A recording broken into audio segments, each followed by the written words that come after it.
Les éléphants de Côte d'Ivoire affrontent ce vendredi à Niamey le MENA du Niger dans le cadre de la 5e journée de qualification de la CAN 2021. Patrice Baumel et ses poulains sont sous pression après la victoire de l'Éthiopie sur Madagascar 4-0 ce mercredi.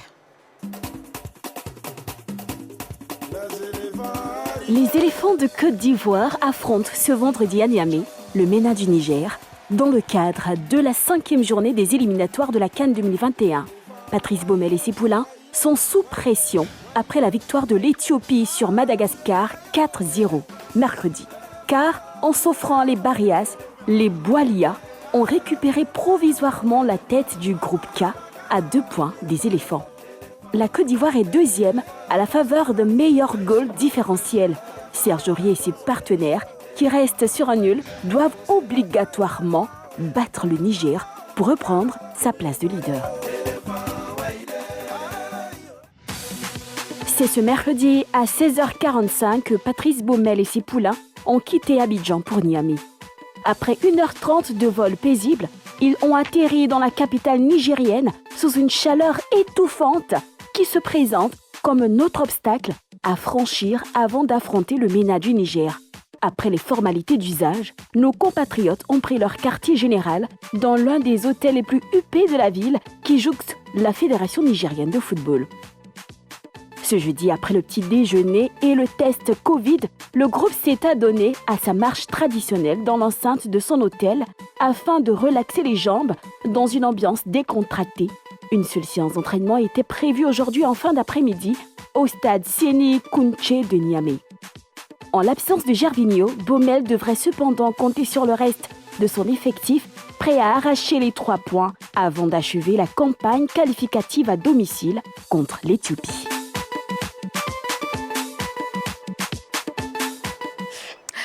Allez, ça y est, le téléphone est ouvert. Allez, c'est comme ça, voilà, c'est facile. 27 21 59 93 99, 00 225 27 21 59 93 99. Eh bien, appelez-nous pour nous dire si on doit avoir peur de cette équipe du Niger.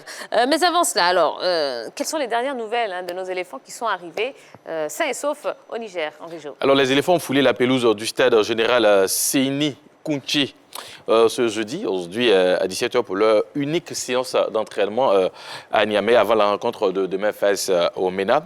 Ils ont quand même essayé des frappes à mi-distance, jeu sans ballon et conditions physiques. Tout y est passé.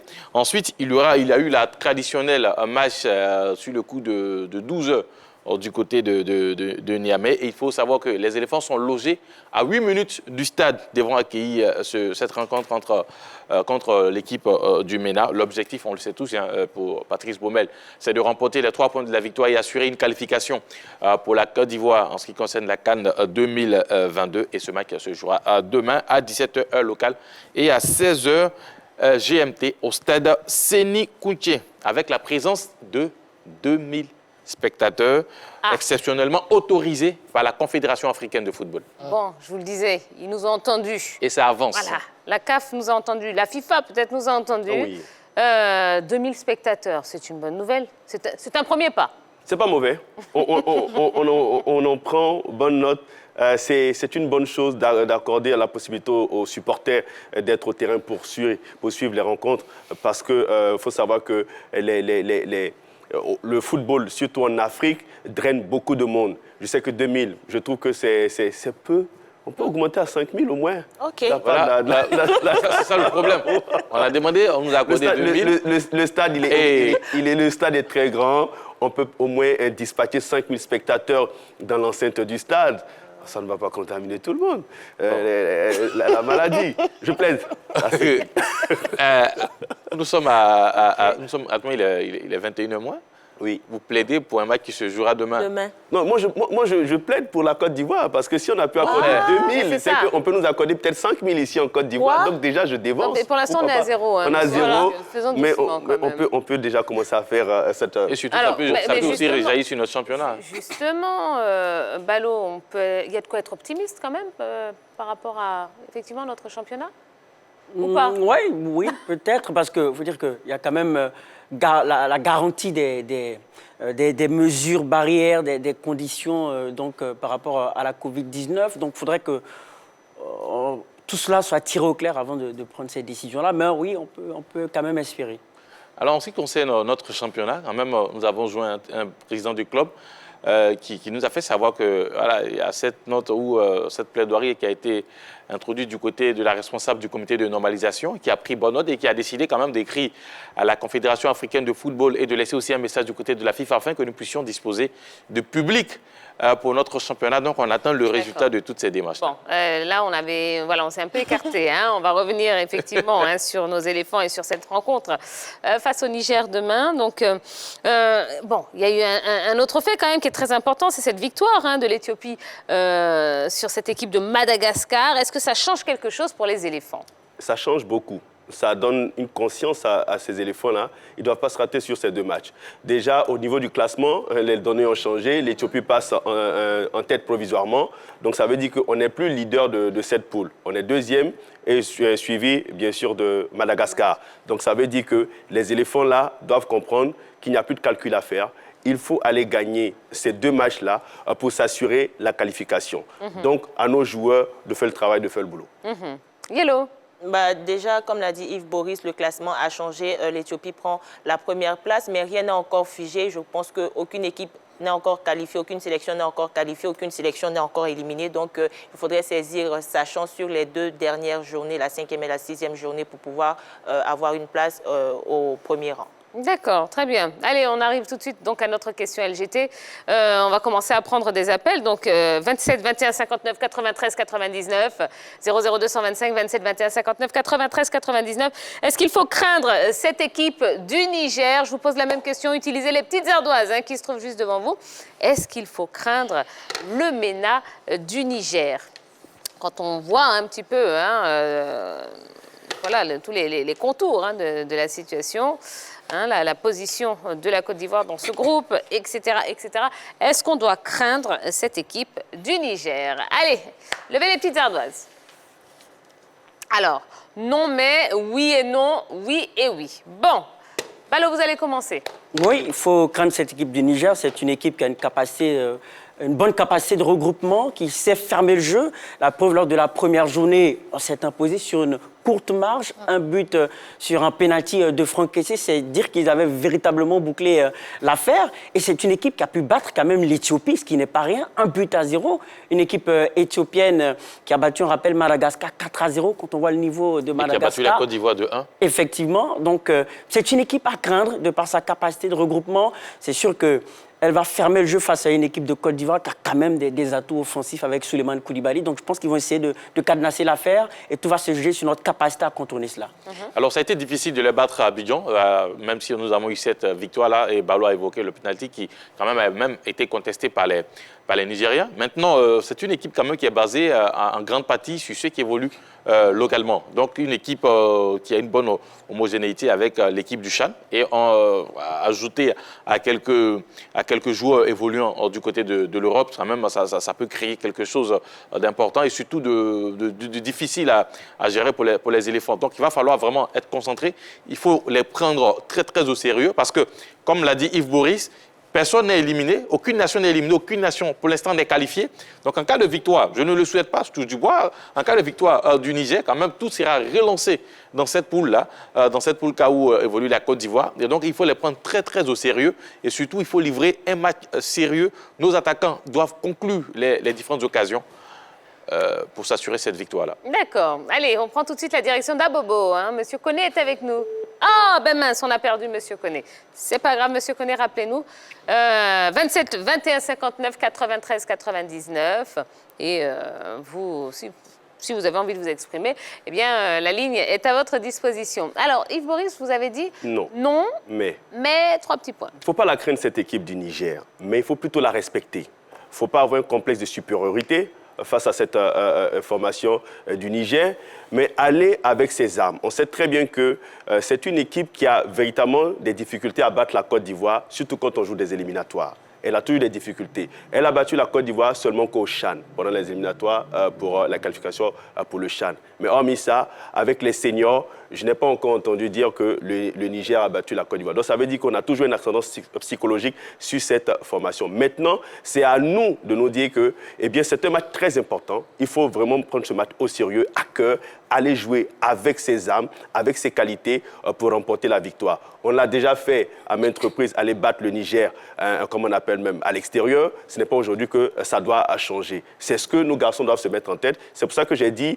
non, il ne faut pas craindre cette équipe, mais il faut respecter sérieusement l'adversaire, comme les Allemands ont l'habitude de faire. Quand ils croisent même les petites nations, l'Allemagne joue à fond, elle ne joue pas avec le frein à main. C'est comme ça que la Côte d'Ivoire doit pouvoir évoluer, doit pouvoir jouer face à des équipes nigériennes pour pouvoir s'imposer. Je pense que Yellow est d'accord avec vous. Hein? Oui et non, comme ma réponse.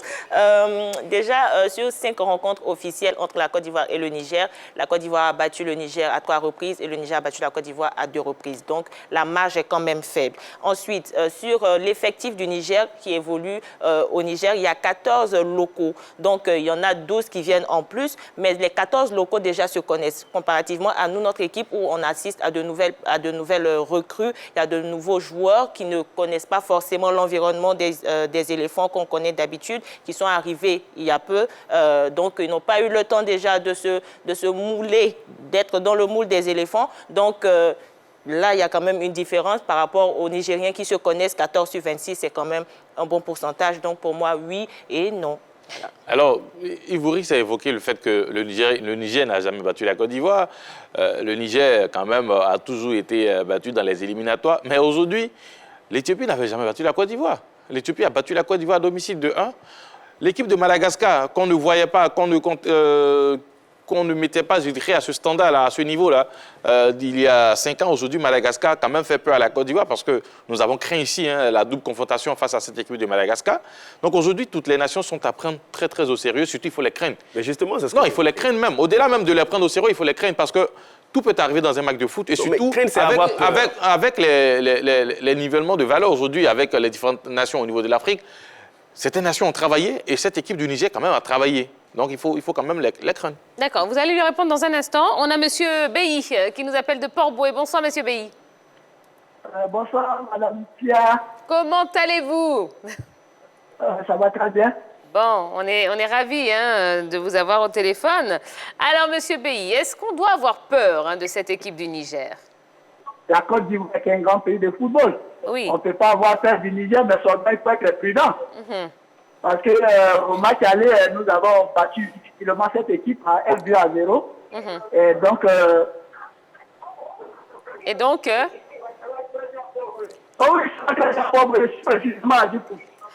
D'accord. Bon, on a bien compris. Malheureusement, bon, Monsieur Beyi, la ligne n'est pas très bonne. C'est pas grave. Bon, ça me donne l'occasion de rappeler aux téléspectateurs, merci beaucoup pour votre appel, Monsieur Beyi. Quand vous nous appelez, juste coupez le son, parce que sinon vous allez nous entendre 2 fois et ça va pas nous aider, ça ne va pas vous aider non plus. Donc, pour être sûr qu'on s'entende très bien, coupez le son ou changez de pièce, comme ça, on va bien pouvoir converser ensemble. Mais on a bien compris. Donc, pour Monsieur Beyi, il ne faut pas avoir peur parce que le Niger ne nous a jamais battus. Oui. Et voilà, pour lui, bon, il n'y a pas de grosses craintes. Tiens, c'est clair, il ne faudrait pas se faire peur. On ne rencontre ni l'Égypte, ni le Cameroun, le Sénégal et autres. Mais on rencontre le Niger. Justement, j'y viens. Seriez-vous en train de sous-estimer cette équipe? Je ne sous-estime aucunement cette équipe. Mais je dis qu'il ne faudrait pas que la Côte d'Ivoire se fasse peur elle-même parce qu'elle va affronter le Niger. C'est un match important, oui, mais nous avons aussi des joueurs de talent. Yellow disait tout à l'heure que cette équipe de Côte d'Ivoire, elle évolue quand même ensemble depuis la CAN 2017, la CAN 2019. Il y a un groupe qui est en train de se former. Il y a des joueurs cadres qui sont en train de prendre leurs responsabilités. Nous avons des joueurs de talent qui évoluent dans de grands championnats, dans de grands clubs et qui aujourd'hui commencent à être des leaders dans leurs différents clubs où ils évoluent. Donc avec tout cet effectif et avec cette expérience emmagasinée, je crois que quand même on peut aller au Niger avec l'assurance qu'on peut faire un bon résultat du côté de Niamey. Donc raison pour laquelle je dis, il ne faudrait pas craindre cette équipe du Niger, mais il faut la respecter pour jouer au football à fond et gagner le match. D'accord, Balo veut intervenir, mais juste après, Monsieur Niaba, qui nous appelle de Yopougon. Bonsoir, Monsieur Niaba. Bonsoir, Tia. Vous allez bien? Oui, il va bien, joyeux anniversaire, même si ça arrive pas, joyeux anniversaire. Merci beaucoup. Voilà, bonsoir la grande fille. Bonsoir, M. Niaba. Allez, Monsieur Niaba, est-ce qu'on doit avoir peur, est-ce qu'on doit craindre le MENA du Niger? Donc, moi, je dirais non, hein, c'est plutôt le MENA qui doit craindre la Côte d'Ivoire. C'est vrai, aujourd'hui, toutes les équipes se valent, mais on parle de la Côte d'Ivoire, qui a été 2 fois championne de tout, comment on appelle ça, d'Afrique. Et avec toutes nos stars qu'on a, vraiment, je pense que c'est le MENA qui doit nous craindre. Voilà. C'est vrai qu'aujourd'hui, le football, il n'y a pas de logique, mais je dirais que la Côte d'Ivoire, ça soit une grosse pointure face au MENA. Donc attention à la Côte d'Ivoire, je dirais à mes frères du Niger. D'accord. Voilà. Très bien. Merci beaucoup, Monsieur Niaba. Merci. Oui, Alors. je veux dire que ce que Henri Joël et moi voulons dire, c'est que craindre l'équipe du Niger ne veut pas dire qu'on va au match sans assurance. Ça veut dire que la crainte nous amène à prendre des dispositions pour ne pas se faire surprendre. Et c'est le sens de notre propos, en disant de craindre cette équipe du Niger-là. Elle a des capacités, donc attention, il faut prendre des dispositions pour y aller, avec de l'assurance certes, mais il faut prendre des dispositions, il faut insister là-dessus. Et surtout, c'est une équipe qui joue à domicile. Pour ceux qui sont déjà au Niger, c'est 40 degrés actuellement à l'ombre à 17h. Donc déjà, imaginons un peu ce qui va se passer demain à l'heure du match. Donc c'est tout cela qu'il faut prendre en compte quand on parle de crainte, parce que déjà, les Nigériens à domicile, ils maîtrisent mieux, ils connaissent très bien l'environnement, les éléphants arrivent, il va falloir s'adapter, les débuts du match, ça ne sera pas facile. Donc déjà, il faut prendre tout ça en compte et les craindre et surtout prendre le match très au sérieux dès le début pour pouvoir les battre. Voilà. D'accord. Monsieur Cissé de Danané est avec nous. Bonsoir, Monsieur Cissé. Oui, bonsoir, Tia. Bonsoir, la cantine. Bonsoir, Monsieur Cissé. Bonsoir, Monsieur Cissé. Alors, Monsieur Cissé. Joyeux anniversaire, Tia. Oh, merci beaucoup. Longévité, prospérité, beaucoup de bonté. Amen. Merci beaucoup. Moins de problèmes. Vous avez tout dit. Merci en tout cas. Alors, Monsieur Cissé, est-ce qu'il faut avoir peur de cette équipe du Niger? Je pense que oui et non. D'accord. Oui, parce qu'au jour d'aujourd'hui, toutes les équipes se valent. Au jour d'aujourd'hui, toutes les équipes se valent. Je veux compléter les de l'autre parce que aujourd'hui, là, toutes les nations ont de grands footballeurs qui sont des écuries. Donc, le Niger n'est pas un pays à craindre, mais il faut la respecter, comme l'autre disait, il faut la respecter. Toutes les équipes se valent au jour d'aujourd'hui pour ne jamais négliger une équipe dans la vie. Mais je suis toujours optimiste, je reste ivoirien, je sais que la Côte d'Ivoire va battre le Niger. Le Niger plutôt. Et le Niger, oui. Le Niger, c'est encore... Voilà. Ah ben. D'accord, eh bien, très bien. Merci beaucoup, Monsieur Cissé. Pour D'accord, bonne soirée à vous. Pareillement. Yellow, Yves Boris. Tiens, je voudrais dire à Henri Jo, il est 40 degrés, la température ce sera pour les 22 acteurs sur le terrain. Non, mais si vous remarquez bien, la température si vous remarquez bien, les entraînements orchestrés par Patrice Baumel se faisaient entre 10h et 12h. Donc ça veut dire que l'entraîneur a pris conscience qu'il va faire très chaud du côté du Niger et donc il va falloir que nos garçons commencent à s'habituer déjà à cette température. Donc déjà en Côte d'Ivoire, on a eu à s'entraîner pendant une période assez chaude. Ils ont eu leur séance d'entraînement aujourd'hui. Ils ont eu à se frotter à la température du côté du Niger. Je pense que demain, nos garçons vont sûrement gérer leurs émotions, cette pression de la température qu'il y aura du côté du stade Séni Kountché. Donc je pense que ils n'ont pas le choix. Ils n'ont pas le choix d'ailleurs. Et ce sera pour les 22 acteurs. Autant on souffrira, autant aussi les Nigériens souffriront. Peut-être moins que nous. Non, c'est vous qui pensez. C'est vous qui estimez que... Ils sont déjà à domicile. C'est vous qui estimez à domicile. C'est un climat qui leur est propre depuis longtemps. Donc, ça sera aux Ivoiriens non seulement de s'adapter dès l'entame du match, parce qu'il va falloir pouvoir gérer cette chaleur-là dans les débuts et essayer quand même de pouvoir s'acclimater. Parce que c'est vrai, on s'est entraîné en Côte d'Ivoire entre 10h et midi, mais c'était à quelle température? D'abord, on vous parle de 40 degrés à l'ombre. À 17h. Donc, du coup, ça doit avoisiner les 45 degrés faciles. Donc ce n'est pas quelque chose de négligeable. Il faut prendre tout ça en compte. D'où je parle de les craindre. Parce que déjà, eux, ils connaissent très bien cette température-là. Et dès que le coup d'envoi sera donné, ils vont se jeter dans la bataille. D'accord. Yellow, vous vouliez interagir? Oui, on va sortir de la météo, mais ce qu'on sait, c'est que les Ivoiriens, tout comme les Nigériens, se sont déjà rencontrés et la Côte d'Ivoire a battu difficilement le Niger. Quand on parle de l'environnement, les Nigériens sont chez eux, ils jouent à domicile. Là, ils ont tout à gagner, ils n'ont rien à perdre parce que là, ils sont derniers de leur poule. Ils doivent bien jouer par rapport aux éléphants. Donc, pour moi, ils ont tout à gagner, ils ont tout à dépenser et à dépenser leur force et à prouver par rapport aux Ivoiriens encore qu'ils peuvent espérer soit un match nul de Madagascar ou de l'Éthiopie. Donc, pour moi, cette équipe du Niger donnera tout pour battre les éléphants. Yellow, moi, je voudrais rassurer tout le monde. Attends, il faudrait signifier que nous sommes tout aussi ivoiriens que vous. Oui, justement. Ce que je voudrais ajouter en substance, c'est que cette équipe du Niger, c'est vrai, joue à domicile. La Côte d'Ivoire est déjà allée jouer par le passé cette équipe nigérienne. Et elle a toujours eu la possibilité de battre cette formation. Si vous remarquez bien, lors du match aller à Abidjan, nous venions de démarrer la campagne. Nos joueurs aussi venaient à peine de commencer les matchs en championnat. Donc l'équipe n'était pas encore rodée comme maintenant. Là, on a changé d'entraîneur. On a Patrice Baumel aujourd'hui. L'équipe est rodée? Excusez-moi, quand vous regardez les 2 matchs face à Madagascar, mais il y a eu un grand changement dans le jeu des éléphants de Côte d'Ivoire. Ça aussi, c'est quelque chose quand même à ne pas négliger. Mais est-ce que c'est suffisant pour dire que l'équipe est rodée? Quand vous remarquez, l'équipe qui a évolué en 2019 pour les 2 CAN et la formation qui évolue aujourd'hui avec la touche qu'apporte Patrice Baumel dans le jeu des éléphants, je pense qu'il y a quand même de la satisfaction à avoir et puis de la confiance et à espérer justement. On est capable d'aller faire un résultat dans la mesure où si on a été capable d'aller à Madagascar et faire un résultat en ayant un match nul face au Barrières, d'ailleurs qu'on a dominé, ça veut dire qu'on est aussi capable d'aller du côté du Niger et faire un résultat au-delà des matchs nuls, même gagner. Nous voulons tous la victoire des éléphants, mais il y a certains paramètres qu'il faut prendre en compte. Il faut considérer dans ce match face au Niger. Vous pensez que le staff technique des éléphants n'a pas pensé à tout ça? Quand même, ils y ont pensé. Non, mais ça ne nous empêche pas de les interpeller. On analyse des situations. On analyse des situations. Ne prêtez pas de mauvaises intentions à qui que ce soit. Voilà. Je n'ai prêté aucune. Voilà, on parle de faits, on pose des faits sur la table. Donc non, ne dites pas que vous pensez que... Non.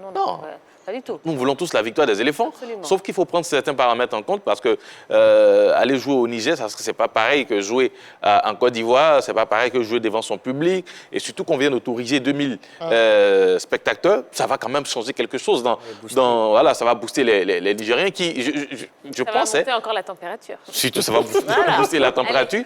Et j'imagine que c'est la fédération nigérienne qui a fait cette demande-là, qui a été accordée. Donc, quelque part, ils ont envie que le public pousse l'équipe à la victoire. Donc, ce sont des considérations qu'il faut prendre en compte avant d'aborder ce match. En plus, ils vont imposer un défi physique, profiter de la température pour créer des problèmes. D'accord. Bon, de toute façon, on sera fixé demain. Demain, on rappelle que la rencontre se jouera donc à 17h heure locale, 16h heure d'ici, 16h GMT. Et ce sera, il y a un plateau d'avant-match à suivre sur la 3. Voilà. Allez, voilà ce qu'on pouvait vous dire. On va marquer la première pause de la soirée. Dans un instant, nous allons recevoir notre invité, le journaliste camerounais Martin Camus, qui viendra nous parler de son métier et puis de ce pourquoi il est en Côte d'Ivoire. Et on parlera évidemment, on continuera à parler des éliminatoires de la CAN 2021 avec tous les résultats des matchs du jour et puis pas mal de surprises qu'on vous réserve jusqu'à 22h. À tout de suite.